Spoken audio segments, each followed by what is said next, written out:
Hey everybody, Randy Patterson here with Boomerocity, and boy, we've got an old friend coming back. It's been about almost 10 years since we last spoke with Bumblefoot.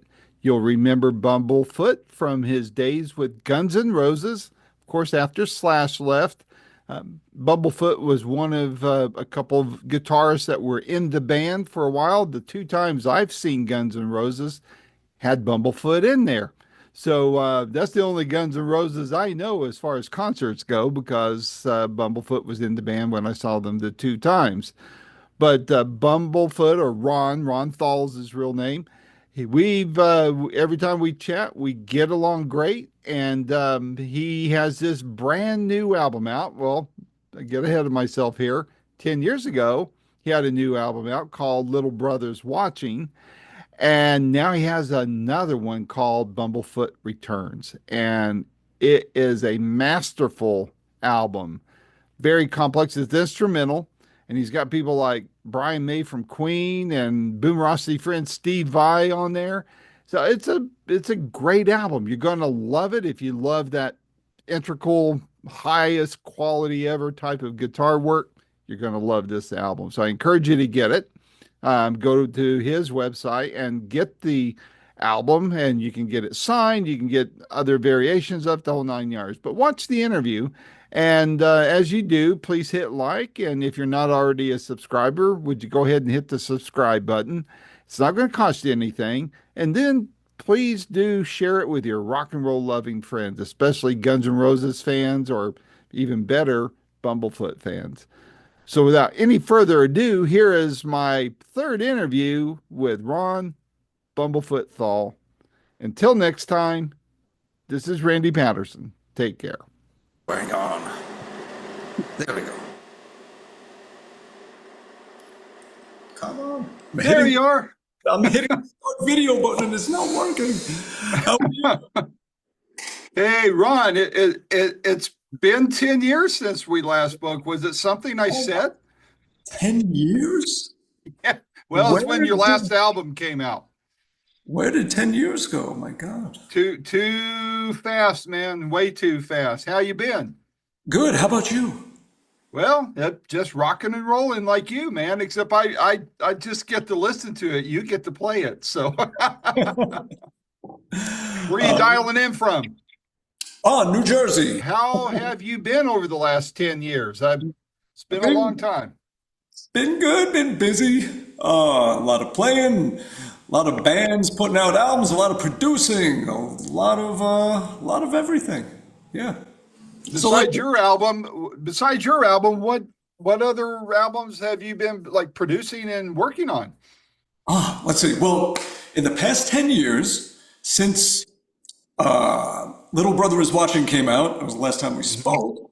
I did the first Art of Anarchy album, which I co-wrote and played on and produced it and all the mixing, everything. And what else? And then just like touring like crazy. Did the second album with them. That one had Scott Stapp on vocals. The first one had Scott Weiland on vocals. It was his last work before he sadly passed away. And then put together Sons of Apollo, and we got that album out end of 2017 and still touring like crazy, every corner of the world you can imagine. 2018 with Sons of Apollo, a ton of touring. 2019 put out a single, an instrumental single, and started writing second Sons of Apollo albums, started working with a band called the Dodies, this duo, they're a garage rock band, and they're just phenomenal. They sound like Nirvana or Radiohead-ish, and it's just two dudes. One sings, plays guitar, such a dynamic, interesting voice he has. Very melodic too, and very deep vocals. And the drummer plays the entire kit with one arm while playing bass on keys and singing backing vocals. And they are so solid that everything we record, no click track, none of that stuff, no samples, no anything. There's just the two of them in the room looking at each other and playing the song in first, second take, we got them. Yeah, so I've done 3 albums with them. One came out in 2020, 2022, and one is going to be out very soon, the third one.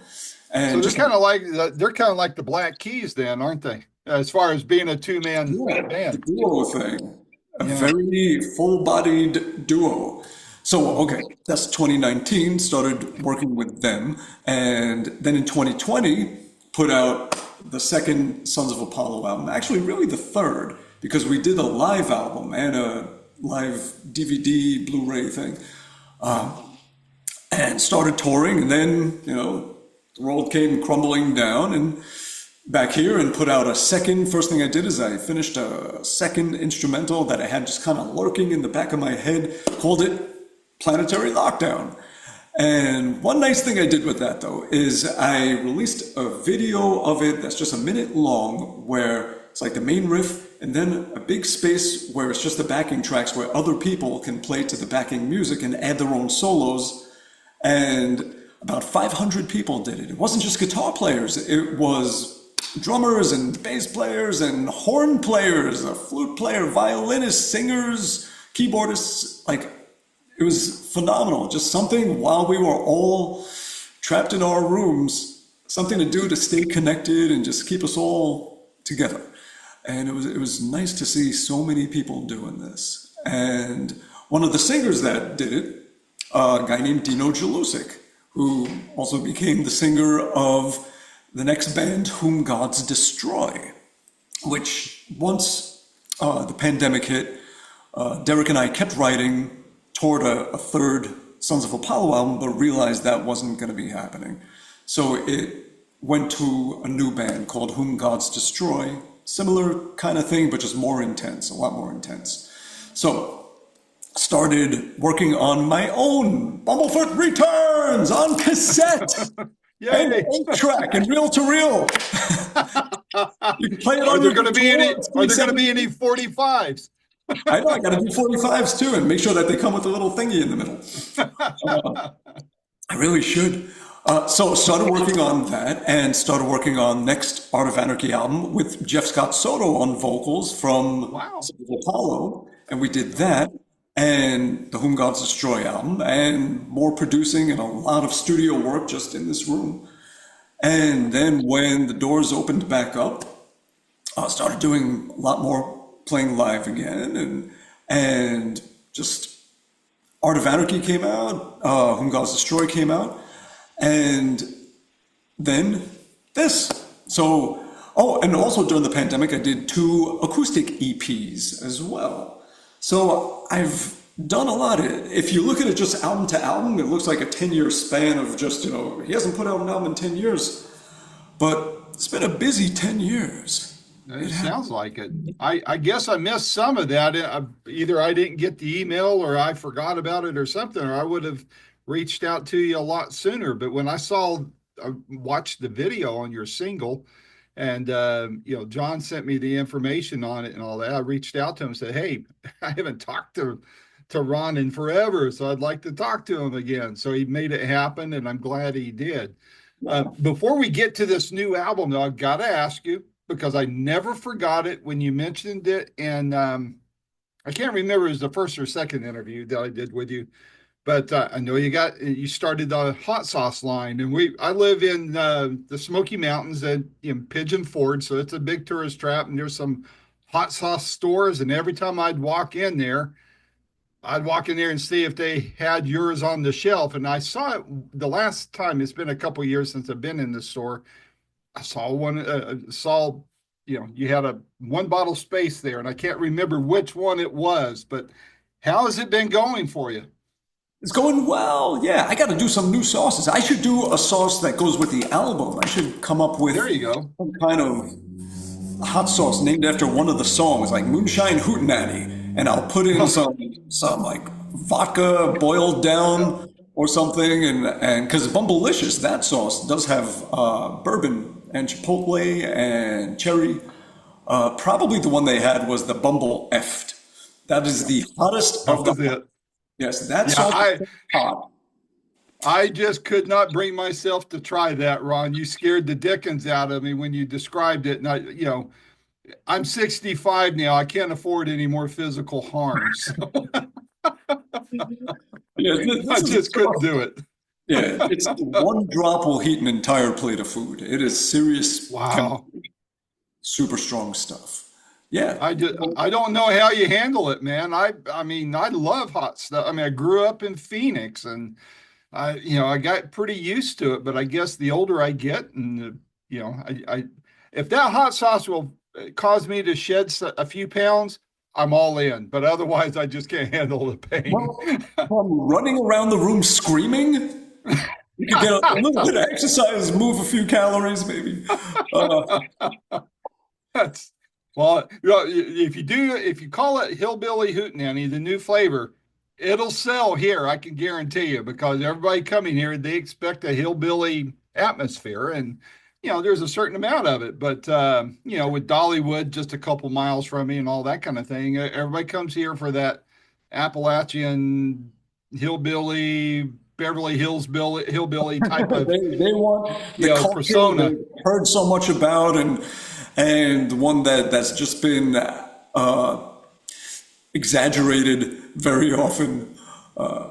Yeah, Yeah. that's what they No, call it. you'd be surprised some of the nice homes that are around this area. Very, very nice homes. And so, Yeah, but, it is a but beautiful part of this country, this continent. Gorgeous. yeah. Well, Those, during the pandemic, Ron, first day of the shutdown, I was working in Nashville, downtown. They sent us home, wound up sending us home for good, just having us working from home. That's before I retired. And I got here just before the official day of the shutdown and, living next door to my dad, he and I hopped in the car on the first day just to look and see what things would look like. And keep in mind, a lot of people have forgotten back then it was being said that you're going to have permission to even go outside, to go driving around and such. And if you didn't have an official letter saying you couldn't do it, that you could do it, you ran the risk of getting in trouble with the cops. And so, but Dad and I took our chances. He was older and 88 now. And so we drove down the main parkway and Ron, there was not a soul, not one single car on that big giant parkway going right through Pigeon Forge. It was creepy. I'd never seen it like that before or since. And it's like those but horror movies where like yeah, A yeah. Legend and like 28 Days Later, where a guy is just walking and an entire bustling city is completely empty. And it's I just, told my dad, I said, well, if the Lord returned, we're screwed. So we're the only ones that didn't make it. So, but yeah, it was nuts. But then it turned out, we're here in this national park, and for that time, it was like we had record crowds here, despite all that. So once people kind of loosened up, we weren't super hyper about mask or anything like that. You go down to Chattanooga, they were. And then, Nashville was so, which surprised me, because when concerts started happening again, all that, I hit all those cities. And, I was only asked for my card once, it was weird. Joe Bonamassa had a lot to say about that when I chatted with him last. It was not, he did not like how some things were handled for artists during that whole time. It made it very expensive. So, oh, that is it. yep. So, this new LP, tell me about it, man. First of all, you got a lot of songs on there. You're making it a bargain for people to buy, right? As far as Oh, the price per song, well, 14 songs, two of them are short, but then others well, are uh, 8 minutes. Yeah, so they this average out. the average out. So 14 average medium length songs. So yes, I really wanted it to be just a fun experience for people. I wanted to put it out every which way I could. I thought about my first album coming out on cassette and CD 30 years ago. So putting it out on cassette. Oh, Yep. fun.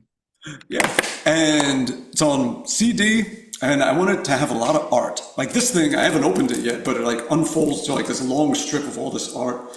And Wow. the CD, the booklet, instead of being a stapled booklet, it just opens up into a bigger square as like a 4 panel size square of big picture on one side, big picture on the other side. The vinyl, it's 2 discs. Each one has a sleeve full color with art on both sides of everything. It opens up. The 4th disc is a clear UV pressing that has artwork on the 4th side.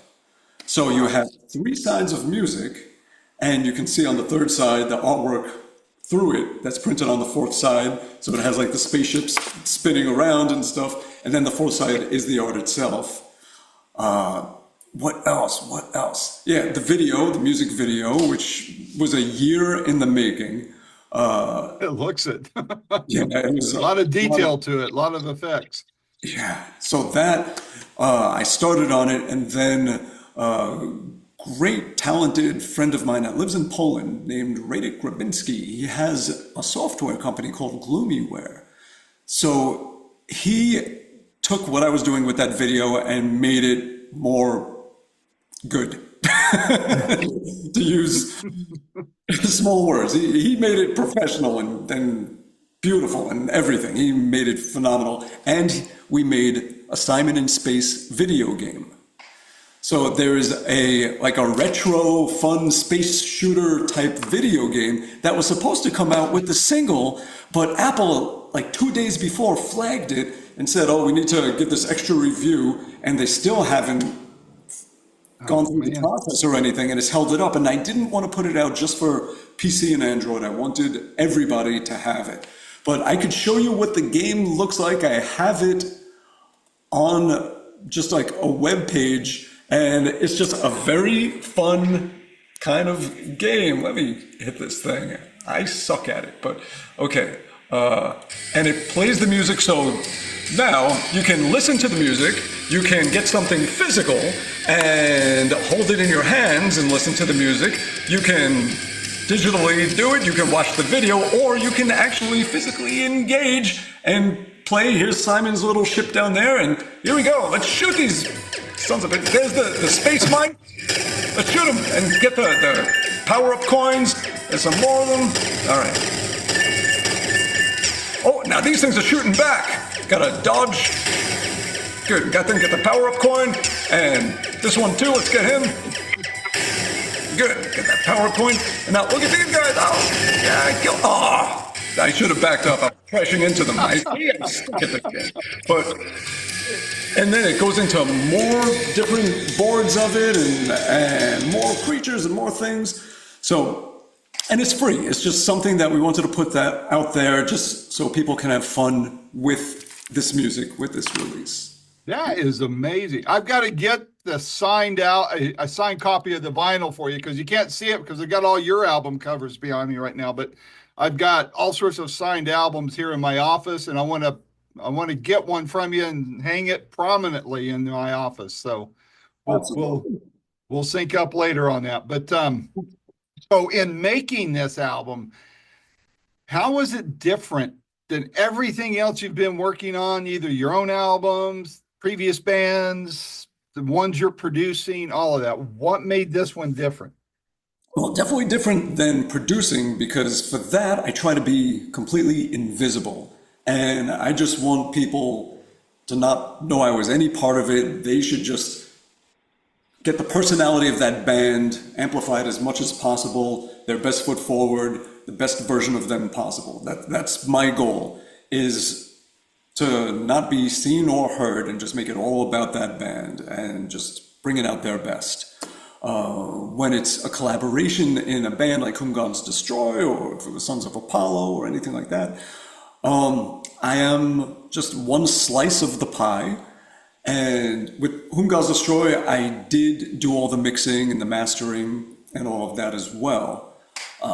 But, I'm just writing and collaborating. So you hear some personality in there, if I'm a focal point at some point, you'll hear, during a solo or something like that, then you'll hear what I do. And the same with, Derek on keys, you'll hear what he does, Dino's voice. You hear the combination of ingredients that make that specific pie. I'm in the mood for pizza, so everything is going back to pie and pizza and slices and everything.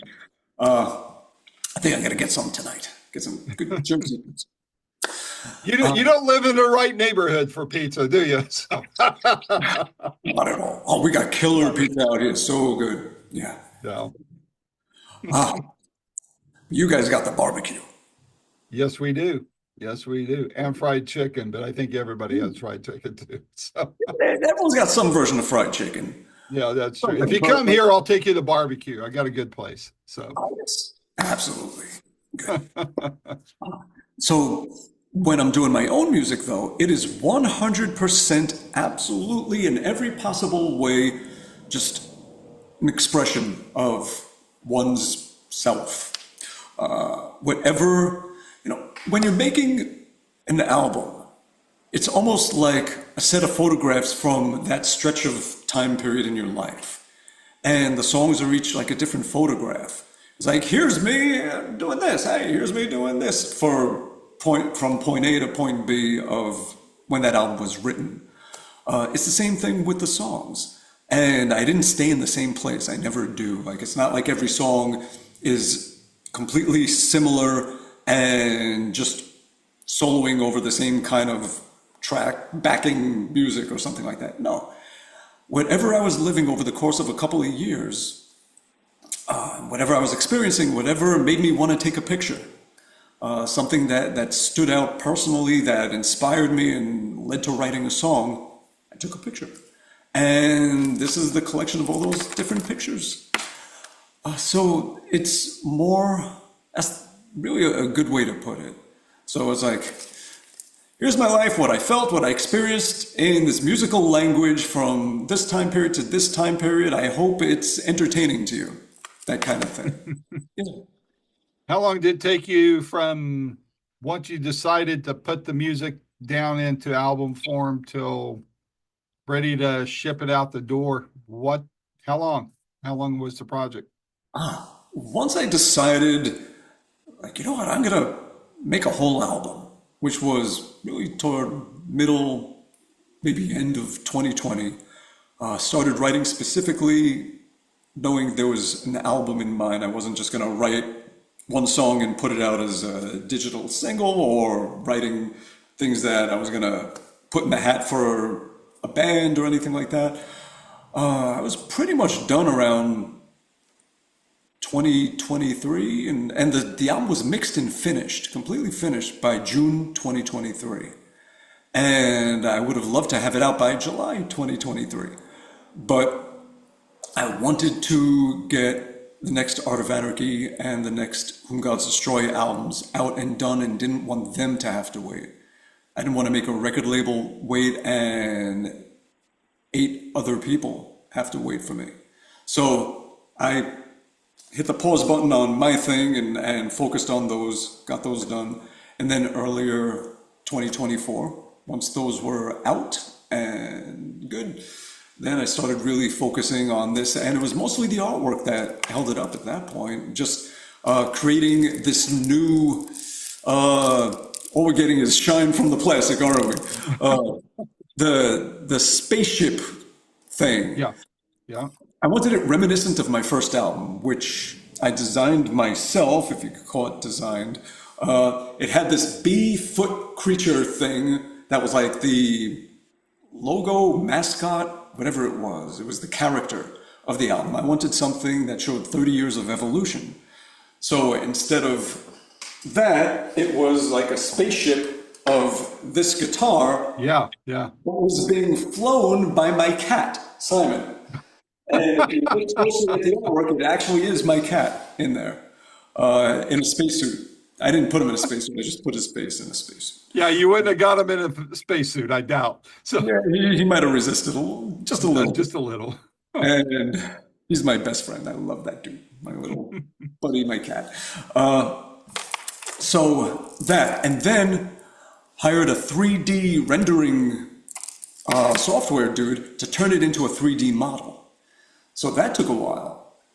After, like, I tried to make this myself and it was awful. So I hired a good artist to make the 2D thing. And then I hired a 3D dude to turn it into a 3D object where I could take it and put any angle, any perspective, any distance, anything, and wouldn't have to redraw it. it could just, you just render a 2D image of that angle of this 3D model. And it could be used in the music video and for anything visual. So I wanted to have that asset. I wanted to have a 3D version of that character guitarship thing. That took a while. And then you hire people to create the layouts for the vinyl, for the CD, for the cassette, for everything, and keep working on the music video and the video game. It all took a good minute.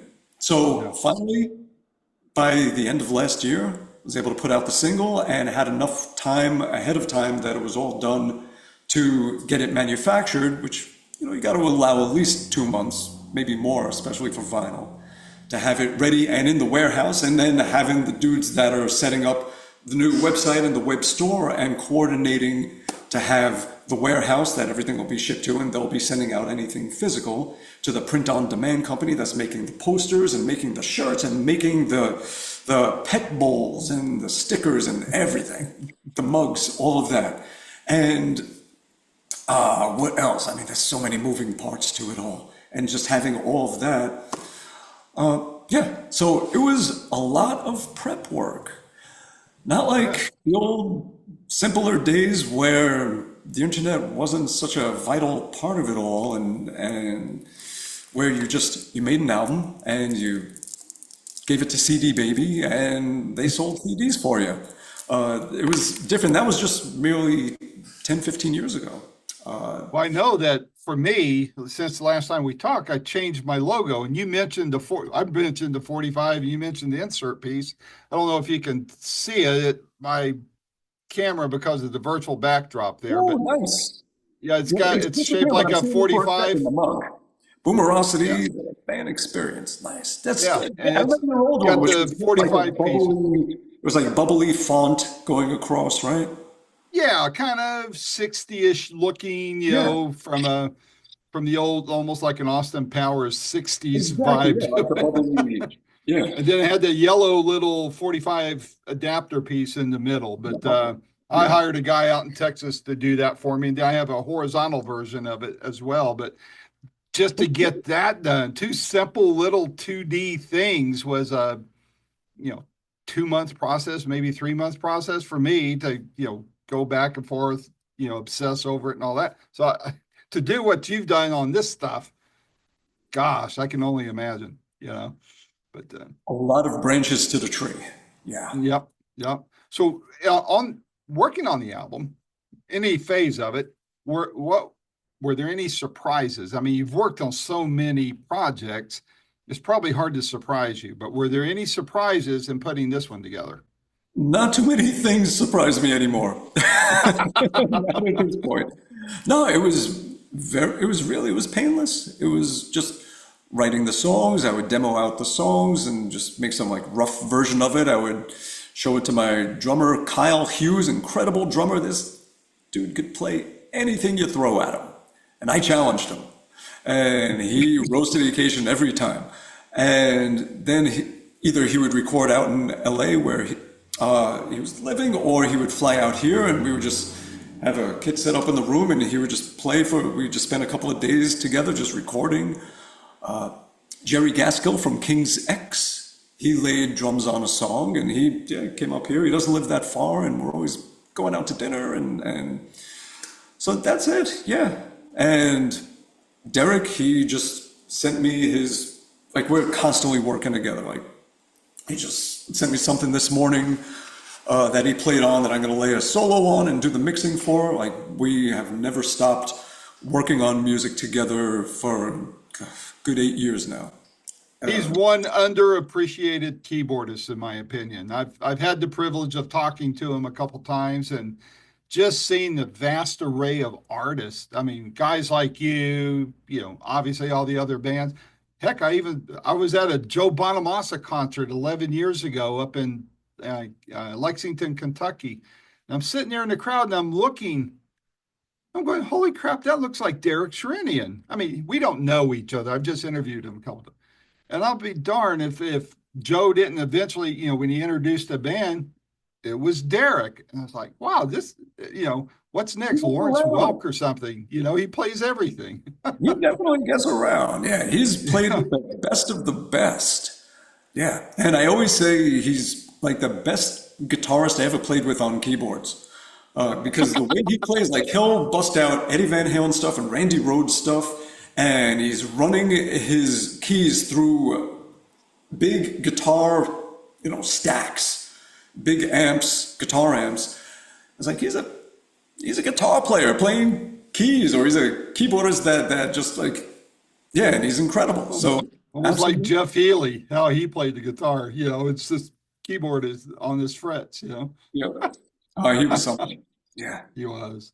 So Oh, which song? Well, I don't want to get ahead of myself. I want to ask you something. There's something that struck me, and we'll go back to the song you mentioned earlier when we were talking about hot sauce. And that was Moonshine Hootenanny. I don't think I've ever heard you play a song like that before. And then you go from that to the Chopin waltz. I was like, did I just slip into another alternate universe or something? I mean, that I just thought that was amazing that you did that. But Moonshine Hootenanny, what inspired that song for you? Because it's kind of near and dear to my heart because of where I live. So, mhm. Yeah, I was watching some documentary on a bunch of old blues players, and then something Lonnie Johnson did, just this groove he had. And I'm watching, I was like, I like that. And I just felt that lift that you suddenly get of inspiration. Like you literally feel like you're just lifted up inside. And I just grabbed the guitar and just went on the fretless and just started playing this riff.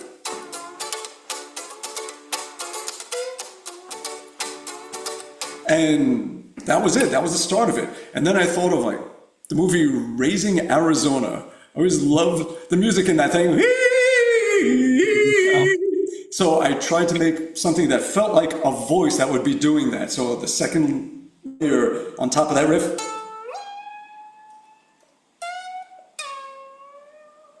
just making it feel like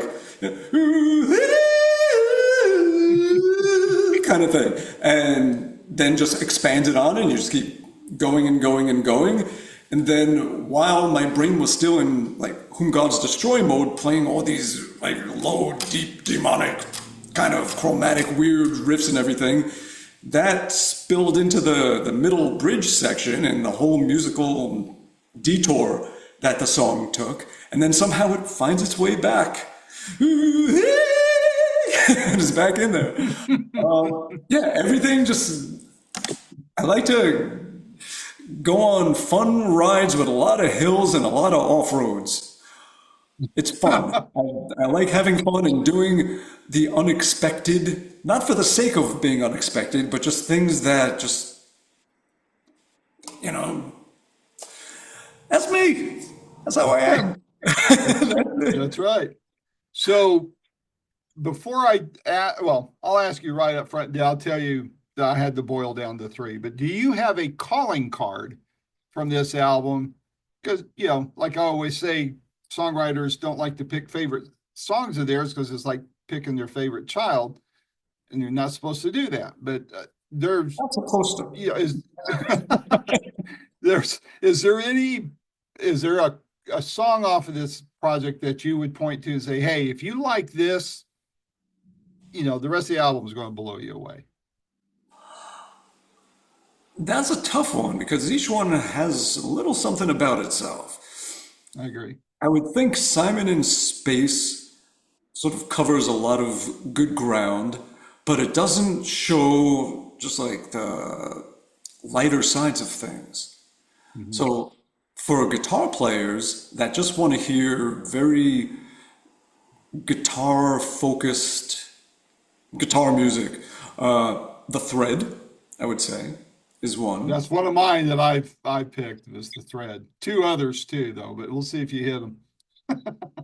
I would almost think maybe Moonshine Hootenanny because it has the lighthearted, fun thing, and it does show the heavy side and the not so heavy side, and a bit of wackiness and unexpected things, and it's just a fun listen. So I'm going to say The Thread, Moonshine Hootenanny, and then Either Simon in Space or Planetary Lockdown. As much as I want to say Once and Forever, the Brian May song, That's but what I that's my one of mine too. One of the three. I'm gonna say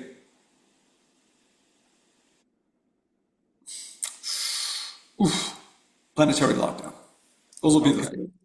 Well, I had So, Once and Forever because I love the sound of that, and you can definitely tell when Brian's playing on it. The thread, just I just thought it was genius. And then I'm hoping I'm pronouncing this right because I am in the hills, by the way. Monstruoso. Did I say it right? yes. Yeah, with Steve Vai, who I love interviewing. He's a great one to talk to, and like you, a monster guitar player. So I bet you guys had a lot of fun with that one. We talk pretty often. Speaking of the thread and Monstruoso, there is a connection there. There is an email thread for about 10 years that Steve Vai and I'm on it and a whole bunch of guitar players, and we just talk about whatever, almost every day, random stuff. And when I was writing the song The Thread, I was showing it to them as I was writing it, and they were giving me some input. Because when I first wrote it, I knew it had a different melody that started the song off, and I knew I was stealing it from somewhere, and I couldn't figure out where. It's like, all right, I know this melody is from something, but I can't place it. What am I stealing? Because I don't want to steal it. Like, I need to find out what this is. And then one of the guys said, "Oh, that's this Gary Moore song." I was like, "Oh, okay, good." So I changed it up and showed it to them again, and say, "Okay, that's better. That's actually, it's more your thing, and it's definitely you're not stealing that." And then one guy suggested, maybe you're going into the crazy break too quick. Why don't you go into something less crazy at first and save that one for later? Like they almost guided me a little bit in making that song. The song wouldn't have happened without them, and it wouldn't be what it was without them. So I named it after them. I called it The Thread. Now, Steve is on the thread. And when I was making this Monstruoso song, and it just sounds, with that dubstep, all those noises in there and everything, and I just pictured this kind of like the old 70s, 60s monster movies. I pictured one of those kind of creatures, Monstruoso, and this would be the music that goes along with that creature, some kind of old Godzilla. And it had that middle break where everything just came down out of nowhere. It's like this other world. And then it just kicks back in so hard out of nowhere. I was like, you know what? It needs someone that plays like an alien, someone that plays out of this world, someone that's going to make sounds that a guitar almost can't make. And there's only one guy that could do things like that. So I asked him if he would play on it. And this all the guests, it was really after the song was written. It's not like I wrote a song saying, I want to write a song for Steve to play on. It's more like I wrote the song and it's like, there's only one cherry that could go on top of this thing, that could make it work. And the song is just calling for that person. And it's almost like it was written for that person, even though it wasn't. In the end, you realize it's like, wow, this is like perfect. So I asked, and he threw it down. And I transcribed this whole album. I made a book that this company called Sheet Happens. They put out all these great guitar transcription books. I did every single guitar track, every layer of every song, and every finger picking, musical notation, tablature, everything for every single string that vibrated at any point on this album. And the hardest thing to figure out was his solo. I spent weeks just with pedals on the floor and harmonizers and all kinds of things, trying to figure out what he did. And I did ask him, I was like, what did you do? He was like, not totally sure. I mean, I just played the thing. It's like, I think I started with this chord and like did this, like sort of like strummed it down, but made harmonics as I did with a harmonizer on it. And I was hitting this button that would make, like, it would change the pitch of everything. Every time I would touch the button, like it wouldn't be on or off. It was like a momentary switch where it was like on, off, on, off, on, off. So it was like this weird sound with all these extra notes that your fingers aren't hitting, and this button going ba, ba, ba, ba, ba, ba, ba, ba, ba, while it's like bending down. It's like, what? I spent weeks trying You to can't figure. even notate that, can you? It was a long paragraph trying to describe, like, show this played, and then a big paragraph saying, okay, and now take this finger and put it behind your ear while this one is like twisted. And then press this button, and you're going to need this gear, like all this whole big paragraph of instructions. Yeah. Yeah, I just look at it and go, I need some coffee. Yeah, I don't even play. I just have to, I just turn my guitar backwards where there's no strings and fake it, you know. Mhm. Seriously. Seeing your guitar like that, do you happen to know if Steve used his Hydra on his parts on your album, or what did he use? Do you know?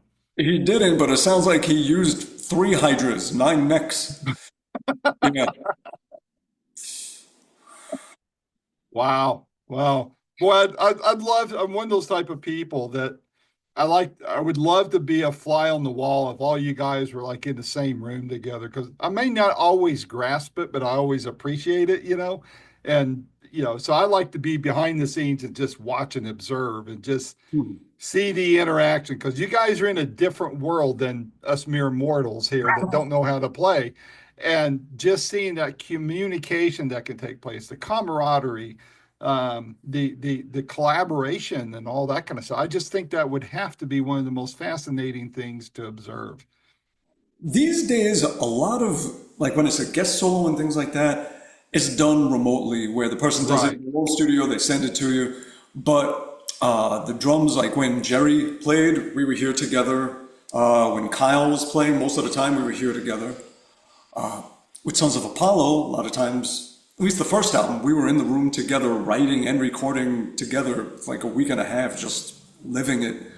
When I'm producing bands, we're together. I have this one doom metal band called Evoken. I used to record their old albums 20 years ago, and they're doing a new album. They're going to be in here this weekend, coming out phenomenal. It is such dark music. It sounds like if you took a metal song and slowed it down to not even half speed, but like quadruple minus speed. It's like, Wow. Wow. Slow motion death, huh? it's really like the most, it is intense, incredible stuff. And then there's another band from Baltimore called Shavrock.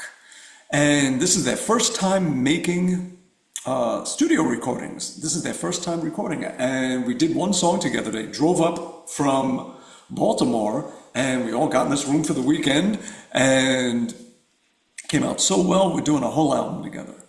Wow. And it's fantastic stuff. It sounds like Three Doors Down, Daughtry type, just like good, nice, feel good, solid rock music.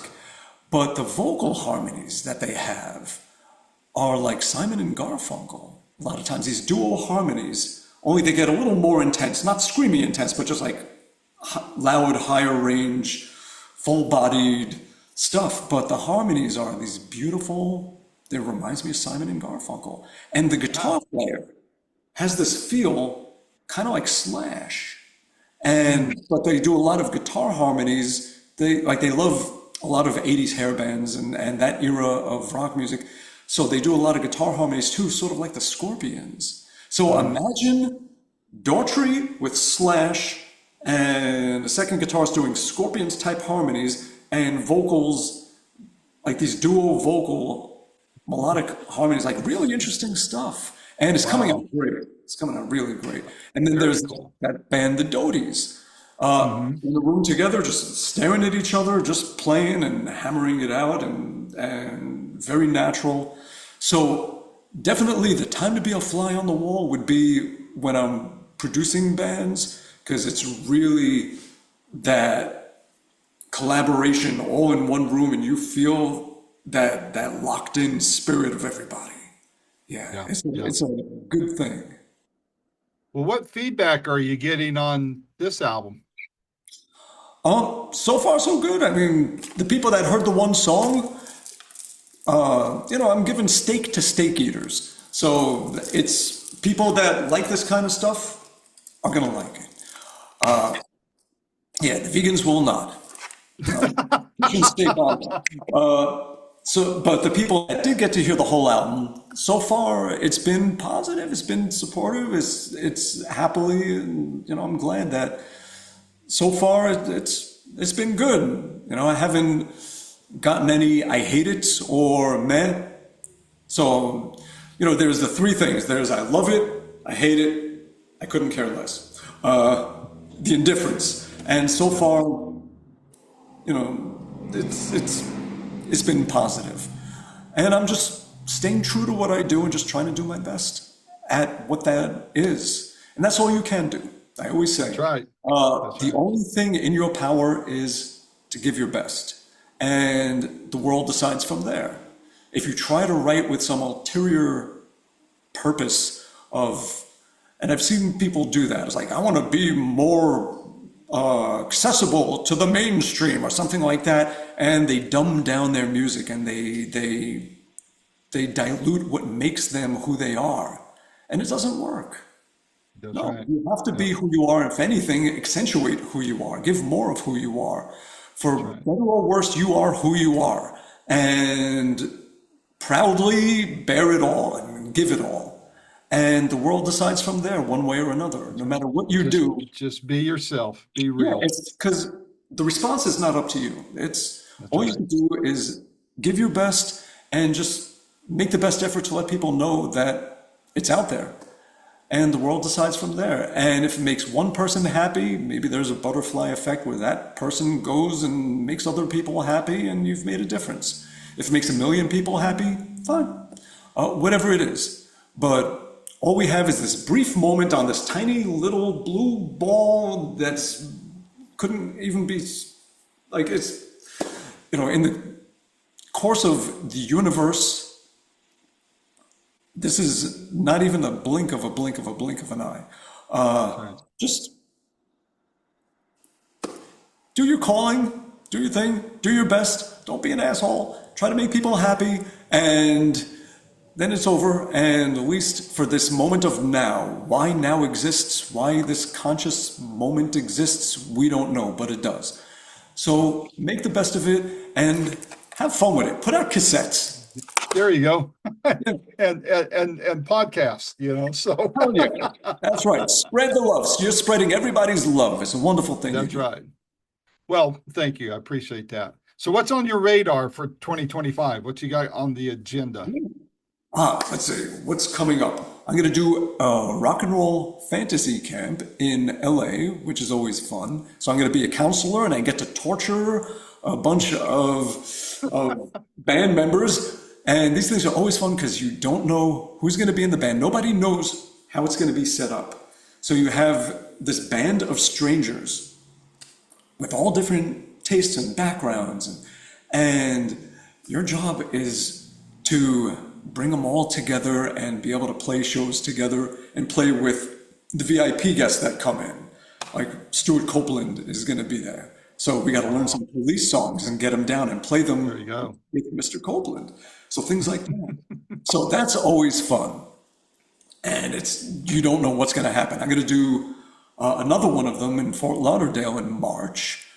I was next week supposed to fly out to Indonesia to play this huge stadium concert, 85,000 people. It was going to be with Nuno and Gary from Extreme, with Billy and Eric from Mr. Big, with Dino and Derek, my bandmates from Whom Gods Destroy, with John Waite. And at the Wow. very last moment, they had to move the show because it interfered with something important over there that was going on. And yeah, so they moved it to September, but that was going to be happening next week. So now just put more time into the bands I'm producing and everything else. Yeah, anytime something doesn't happen, think of it like you've just been granted the gift of time, which That's right. is the greatest gift to have. It really That's is. right. Or dodging a bullet that you didn't know was coming, so which equates to time, so Yeah. So that's coming up on April 1st.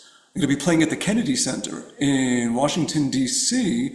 with Derek. And we got Vinny Appice on drums. And we got Tony Franklin, the fretless monster, Whoa. on bass. Yeah. And we're going to play a bunch of stuff. It's like this NASA event that we're doing with Starmus as well. And it's this, really cool thing. And another like astrophysics meets music thing.